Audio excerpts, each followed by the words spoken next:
think we're a country of losers, he points out. I don't think America's. ABC নিউজকে একটি unscripted সাক্ষাৎকার দেন president Biden.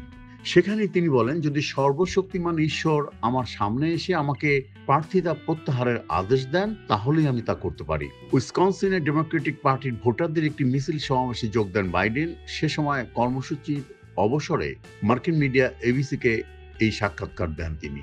সাক্ষাৎকারটি যুক্তরাষ্ট্রের প্রেসিডেন্টের জন্য বেশ চ্যালেঞ্জিং ছিল, কারণ সম্পূর্ণ আলোচনা হয়েছে আনস্ক্রিপ্টেড প্রশ্নভিত্তিক। কোন সাক্ষাৎকারে যেসব প্রশ্ন করা হবে সেসব যখন সাক্ষাৎকার গ্রহণের আগে লিখিত আকারে সাক্ষাৎকার দাতাকে প্রদান করা হয় তখন সেটিকে বলা হয় স্ক্রিপ্টেড সাক্ষাৎকার। কি কারণে সেদিনের বিতর্কে এমন বিপর্যয় ঘটল সম্পর্কিত প্রশ্নের উত্তরে বাইডেন বলেন, তেমন বড় কোনো কারণ নেই, আমি ক্লান্ত ছিলাম, প্রস্তুতিতে খানিকটা ঘাটতি ছিল, আসলে ওটা ছিল একটা বাজে রাত, আমি শুধু একটি বাজে রাত কাটিয়েছি, কেন এমন হলো আমি জানি না।